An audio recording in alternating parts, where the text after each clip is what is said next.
Hi, welcome back to the workshop for episode 9 of the Les Paul Junior build.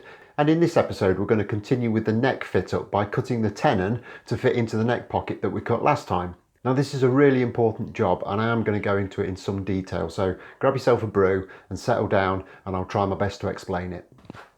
So in the last episode we got our neck pocket cut and I'm very happy with that. Went really well. We made the custom template with some car body filler to get an exact shape of the heel of this neck, which is obviously what we're going to insert into there, and it has come out really nicely. Now we've cut this so that the bottom of the neck pocket is absolutely kind of parallel to the top, so there's no angle induced at all in the neck pocket itself. So if we wanted no neck angle in the guitar, as you would find in say a Fender or something with a bolt-on neck, this would be a fairly straightforward procedure. We would just simply have to trim the appropriate amount of material off the bottom of this tenon, slip it in, dab a glue, job's a good one. However, that's not what we want, because we do actually need some neck angle on this guitar, because we need to make sure that we can clear both the bridge and the pickup and still have enough adjustment to get ourselves a nice action. So it's really important that we get this neck angle right. As I said in the last episode, there's virtually no information on the plan that I've got as to what that neck angle looks like. I think that's probably deliberate because there's a lot of variability in these builds, so kind of giving exact information might actually cause a problem rather than solve it. However, there is a technique that I use which has served me very well in getting these neck angles correct, and it all starts with a piece of MDF. And what I've done is I've cut this piece of MDF and I've planed it down until it is a very nice, tight, snug fit into the neck pocket. And because it's a snug fit, I can move it about and I can get my angle exactly how I want it. And I can check that by sticking the fretboard on, putting the components in roughly the position that I want them. Now obviously the bridge is a little bit low there because we need to allow for the studs and everything else. So I will shim that out with something, and from there we can use a straight edge to establish quite accurately the angle that we want. So I will do a bit of figuring out in terms of what the lowest setting for this bridge needs to be in terms of where the bridge studs and everything will go. I'll shim that out to replicate that, and then from there we can start to figure out what this neck angle is going to be. Okay, so I've kind of set everything up roughly in position. I've measured the thickness of the collars on both the stud and the insert, and they come to just over 3 mil, about 3.5 millimeters. I've actually shimmed that up 5 mil just to give a little bit of play. And at the moment that is set up so the straight edge is actually touching the cover for the pickup. So if we just introduce a little bit more angle, that will give us some clearance over the pickup. And it also means that we've got a nice gap there between the bridge, which will allow us plenty of scope for adjustment. And then all I have to do is just draw that line in on my little bit of wood, double check that we haven't moved anything, and that all looks great. We can get that all off and we can take our bit of wood out. So now that we have our angle, we need to work out exactly where we need to be cutting things. So first step in that is to get the neck into the body. Now you'll notice there's a small gap there, and that's because the heel of the neck blank is actually at a right angle to the top. So because the bottom is angled, there's too much material at the bottom of the neck blank, and we'll need to make that 90 degrees once we've cut the actual angle of the neck tenon in. But that is leaving a little bit of a gap at the moment, which is about 1.5 mil. We're then going to take our bit of wood with the mark on, We're just going to set our sliding bevel up to that angle, like that.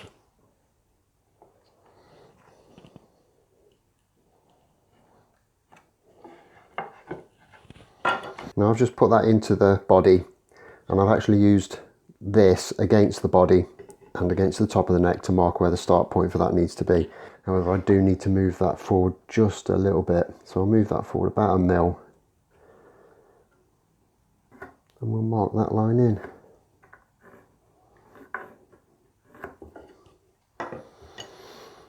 And then I'm just going to transfer that all the way around. So next up, we need to know where the bottom of this tenon needs to be, and that's quite straightforward. We've already measured this, we know what it is. It's 33 millimeters. But I am just going to double check. So that's 33 mil. And that needs to be, I'll use a knife just to get this as accurate as we can.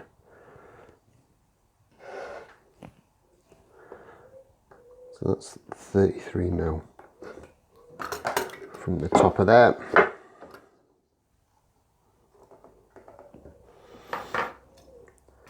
So that's the bottom of our tenon. But as we've already established, this is all 90 degrees, so this needs to be 90 degrees apart from that line. So the next step is to square a line from the line we've just created, and that will give us the line we need for our neck tenon. And to make sure that that's going to be as accurate as we can make it, we'll clamp the sliding bevel on like that.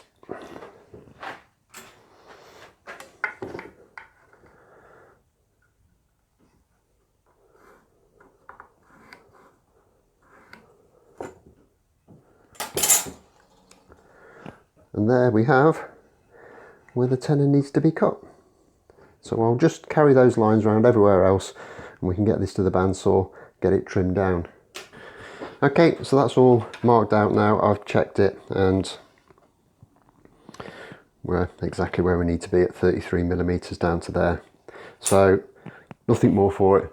Get this to the bandsaw now, get this kind of trimmed out. I'll come just a little bit below the line, leave a little bit of waste material on just in case, and then we can kind of fine tune that with a rasp or something just to get it absolutely spot on.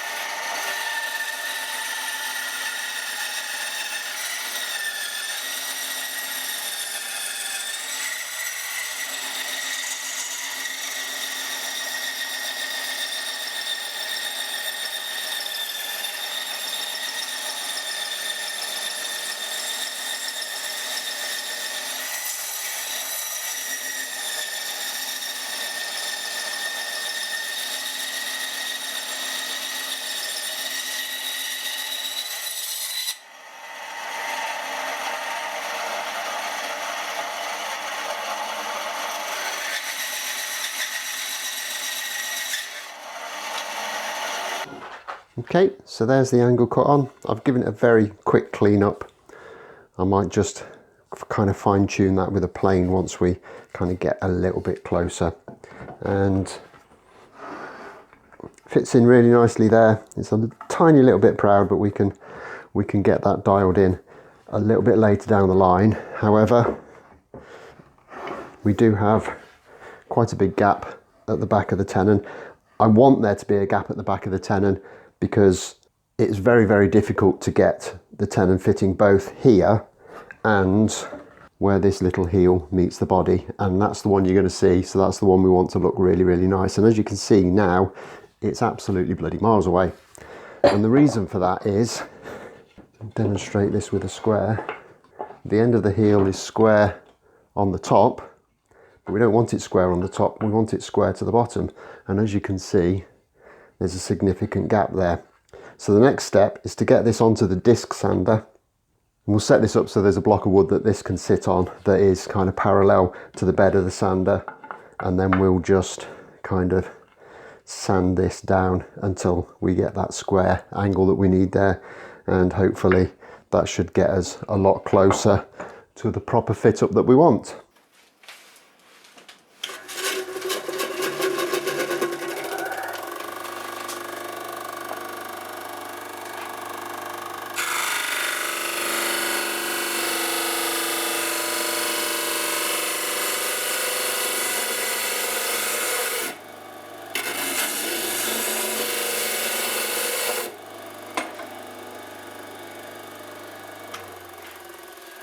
Okay, so that's sorted out now. I've just reintroduced that kind of radius a little bit onto the end of the neck tenon because that disappeared when I sanded that down. I've just used the Shinto rasp to do that. It might need a little bit more work, but we're very close at the moment. And there's a little bit of work to do there just to clean that up, but it is also looking a lot better than it was. So the next step is to actually get this to fit down into the pocket properly, and it's ever so slightly proud at this end, which we don't want. We want it to be absolutely flush where it meets the body. But if I look at this, there is a little bit of waste in there that just needs cleaning out. So I'm going to get that in the vise. I'm actually going to break out a shoulder plane just to clean that little bit of the tenon up.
Okay, so that's all kind of cleaned up and trimmed out now, and that is nice and flush and level on there. So the next thing we need to do is just get this clamped into position, and we can mark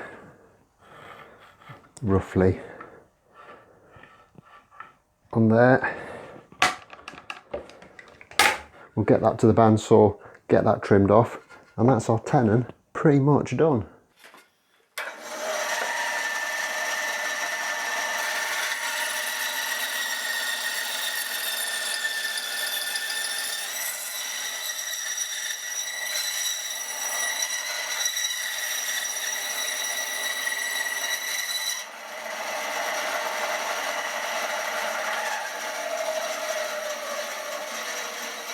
And that's that fitted in. It's a little bit proud still. There is a little bit more material to take down from there, but we can kind of address that kind of as we please. As I say, there is a little bit of a gap there, but I'd much rather have that gap than a gap at the heel. So happy there. Now you might be a little bit confused as to why there's kind of two different angles on the neck. And isn't that going to interfere with the fretboard and the straightness and everything? But if we just look at the drawing, we can see there that the pick guard butts right up against the end of the fingerboard at the body joint. So the fingerboard's at one angle, the body with the pick guard on is at another one. So no problem whatsoever there, exactly how it needs to be. So that's another really important step that we've managed to achieve. So I'm very, very happy with that. Everything's running at the right angles, so we shouldn't have any problems whatsoever setting this up once it's finished. So the next step in this is to get the neck carved, but we need to put the fretboard on before we can do that. So I'll be back in a couple of days' time with the next episode where we'll start tackling that. Until then, don't forget to hit that like button if you've enjoyed this, subscribe if you haven't already done so, and I'll see you again very soon. Thanks a lot for watching. Bye bye.